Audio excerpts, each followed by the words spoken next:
En esto de los juegos 18XX, yo empecé el año 2006 con el 18FL Florida. Tuve dos partidas con jugadores novatos y la verdad es que fue una experiencia relativamente mala, porque fue bastante largo, tedioso, aburrido. No le encontré mucho afán.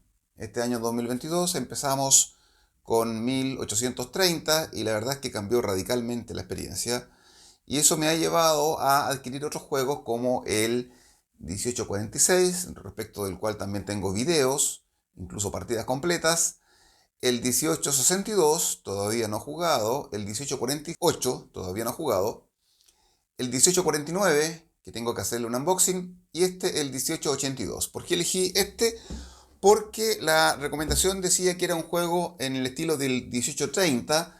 Recordemos que el 1830 se considera un juego 18XX más en la onda de el manejo bursátil, de la compra y venta de acciones y algunas maniobras dolosas que los jugadores pueden hacerse entre sí. En cambio, el 1846, por ejemplo, se asemeja más al estilo del 1829, que fue el primer juego 18XX, que es más el manejo operacional de las compañías, quien tiene la mejor ruta y no tanto las movidas en el tema accionario. Yo prefería algo más estilo accionario y dicen que este es un juego que cumple este requisito, que es más corto que el 1830 y me pareció interesante. Vi algunos videos en internet y lo compré de esta empresa, el All Aboard Games. Veamos cómo se compara este juego con la calidad de otros juegos. Vamos a abrirlo. Bien, ya lo tenemos abierto. 1882 es Assiniboia, es un lugar, una región dentro de Canadá, Canadá del Oeste. Me imagino que será un nombre indígena. 12 jugadores, edades de 14 y siguientes, 2-3 horas. Para jugadores experimentados, probablemente novatos serán 4 o 5 horas nuestro grupo. Lo mismo, acá tenemos la misma información. La imagen un poquito rústica, ¿cierto? Mark Boyer. ¿Qué más tenemos acá? Es un mercado como el de 1830, con valores que suben o bajan en forma vertical y horizontal, 2D, en dos direcciones. Aquí tenemos el mapa, lo que obtiene en la caja, carta de trenes 27, certificados de acciones 63, 5 empresas privadas, 5 empresas privadas, bastante menor, una carta de inicio, 7 tarjetones de empresas públicas, 38 fichas con etiquetas, etc. All Aboard Games, hecho en China. Veamos. El cartón bastante grueso, buena calidad, tal vez no tan grueso como los de GMT, pero bien. Aquí tenemos el manual en inglés, son 11 páginas. Atrás tiene un manifiesto con las fichas. Este juego se supone que es más rápido que el 1830, tiene menos cantidad de fichas, menos variedad, algunas son únicas, y eso hace que sea más fácil de recordar cómo viene la actualización de las fichas cuando las tienen. Aquí hay muchas que no tienen, ¿se fijan? None, none, none. Hay menos empresas privadas, hay 7 solamente, las empresas principales, perdón, 5 privadas. Aquí está el mapa, ¿cierto? La introducción, componentes, configuración, visión general, el mapa, el mercado, las corporaciones, las empresas privadas, 5 empresas privadas, dónde empiezan, etcétera. En rojo colocan aquí qué es lo que lo diferencia del 1830 o de los demás juegos de la serie. Cuestiones importantes especialmente para los jugadores que ya tienen experiencia con juegos de este tipo. Rondas operativas, etcétera. Costo de los trenes, cuando envejecen o quedan obsoletos, etcétera. Créditos. Veamos entonces ahora lo que sigue. Tenemos las etiquetas para colocar en las fichas de las estaciones, probablemente, ¿cierto? Nosotros generalmente usamos solamente discos de 15 milímetros o de 12 milímetros para las estaciones. Aquí tenemos el banco que viene separado del tablero principal. Un cartoncito bastante enclenque, puede ser parecido a los tarjetones de las empresas, pero cumple la función y no le agrega peso al juego. Nada que quejarme. Aquí las ganancias que obtienen las empresas tras cada ronda operativa se anotan. No tienen la tabla de multiplicar o de los dividendos como ocurre con la que nosotros usamos, que estamos poniendo en pantalla, pero por lo menos esta parte va a ser útil. Luego tenemos uno de tres las planillas con las fichas. Veamos, comparemos esta con una ficha del juego 1830. La calidad es muy similar, el tamaño igual, o sea, una ficha estándar. Comparémoslas con la de 1862. La de 1862 de GMT un poco más gruesas. Un poquito más gruesas. Con la de 1846 de GMT son más chicas, son gigantes las del 1846. También el grosor ostensiblemente superior el de 1846, pero funcionales. No hay queja al respecto. Se supone que aquí hay dificultad para acceder a algunas fichas, especialmente cuando uno quiere empezar una empresa nueva, y se puede encontrar con que las fichas iniciales, que son estas 4, se ocupan bastante rápidamente, las 57. Así que ojo con esa limitación que a algunos les hace sufrir y a algunos les parece que es el juego más desafiante de esa manera. ¿Ok? 3 de 3. Tenemos el tablero, lo veremos seguidamente. Aquí tenemos las fichas de las estaciones. Aquí tenemos una ficha para el marcador de jugador de inicio de ronda accionaria. Interesante. Esto, veamos. Maderitas. Bastante alto, ¿eh? No es de 5 milímetros, es de más de 5 milímetros el alto. Más de lo normal. Deben ser unos 12 milímetros esto. Las blancas son para algunas funciones especiales que vamos a explicar. Yo este juego no lo he aprendido, pero he visto algunos videos y sí que algunas ideas tengo en general de cómo funcionan. Aquí tenemos más, no las vamos a abrir. Ok. Otros marcadores también para las empresas. Veamos las tarjetitas.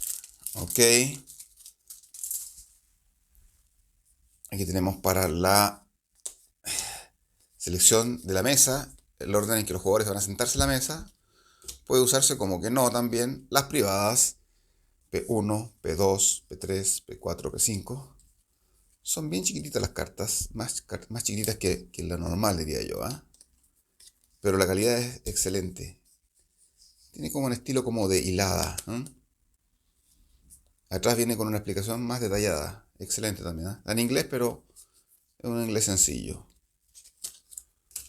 Okay, esta es una carta especial para una de las privadas que hace que se agreguen eventualmente nuevos trenes o pasen algunas cosas. El Priority Deal, que también viene con la fichita que ya les marqué. Y aquí están los certificados o las acciones del 20% y el resto de 10% hasta completar el 100%. Por detrás, el nombre del juego. Son bastante chiquititas estas tarjetitas, pero funcionan perfectamente bien. Nosotros no las usamos normalmente. Usamos solamente discos para las acciones, salvo el del 20%. Entonces se colocan aquí los demás discos. Más fácil ver en el tablero, en la mesa, lo que tienen los demás, lo que va quedando en el banco, etc. Aquí tenemos el resto de las acciones. A continuación tenemos los trenes. Trenes 80 pesos el de 2. ¿Cierto? Valores tradicionales. 180 el de 3, 4, 1100 con descuento. Quedan 800 para los permanentes diésel de distancia indefinida. Y estos son trenes extras que se agregan a los trenes disponibles por una de las empresas privadas. Es una función propia de una de las empresas privadas. Tenemos aquí bolsitas Ziploc. Muy bien. Aquí tenemos los tarjetones de las empresas principales. Son 7. Canadian Pacific con 4 estaciones para dejar el dinero un recordatorio de lo que sucede en las épocas, para dejar aquí los trenes. Canadian, Coppell, Long Lake and Chaskewan Railway, etc. Grand Trunk Pacific, Hudson Bay. Es buena calidad, mejor calidad que los otros que he visto. Es un poquito más grueso, es como laminado, diría yo, para evitar que se manche con el agua, con un vaso de algo. Está bien, es un buen detalle. Finalmente veamos el mapa y explicaremos algunas cositas al respecto. Es un mapa prácticamente cuadrado, diría yo, porque trae también lo que es el tema del mercado actual, mercado de valores, el precio inicial o el par de 67 a 100. El precio inicial también se agrega acá. Aquí están en dos direcciones, izquierda a derecha y hacia arriba hacia abajo. Aquí pasan cosas como a 1830 respecto de las acciones, la cantidad de acciones que se pueden comprar en una sola vez, o si van al límite accionario o no, o si se puede tener más o no del 60% de acciones, según en qué zona caiga esta empresa que está bastante barata.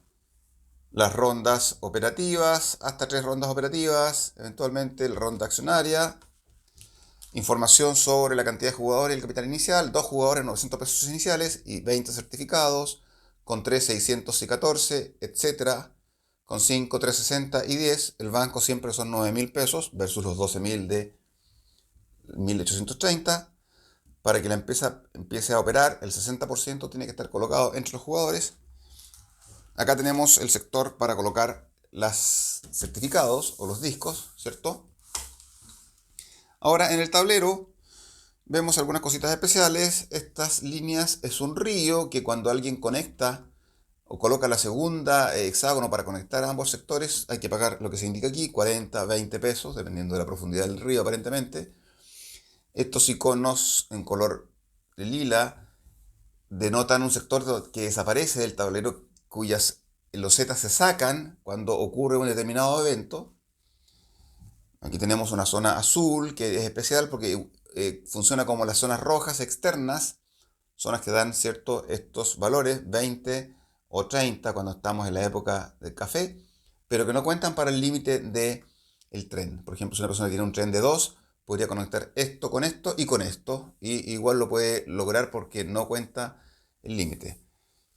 ¿Qué más tenemos? Hay sectores que están indicados con estos iconos, que indica que es un sector reservado para una empresa privada particular, ¿cierto?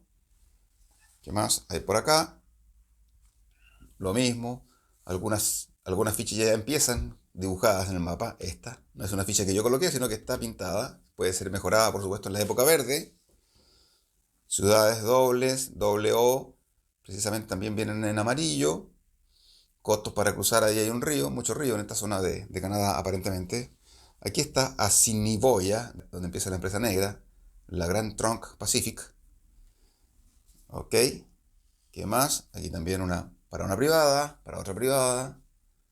Eh, Eso, el tablero no tiene mayor ciencia.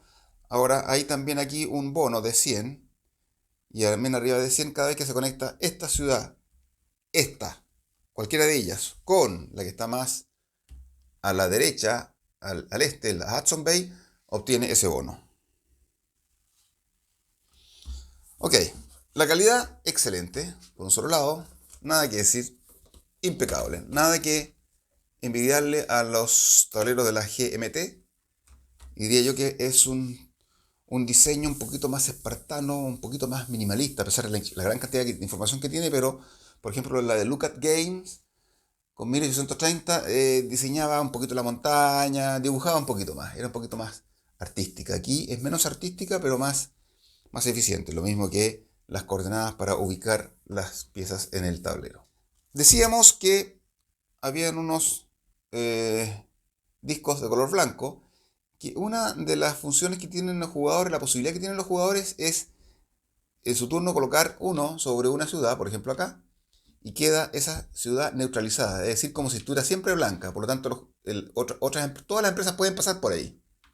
pues todas pueden pasar por ahí. Entonces te sirve como para asegurarte que no te bloqueen. Por ejemplo, si quieres conectar esto con esto y no quieres que te bloqueen, aquí hay una ciudad de dos, por ejemplo, y lo colocas ahí, no te bloquean. Y al mismo tiempo le permite que una de las empresas que funcionan en el tablero, o creo que con las privadas, permite obtener también eh, beneficios con el hecho de que existan este tipo de piezas en el tablero. Gana dinero con eso también.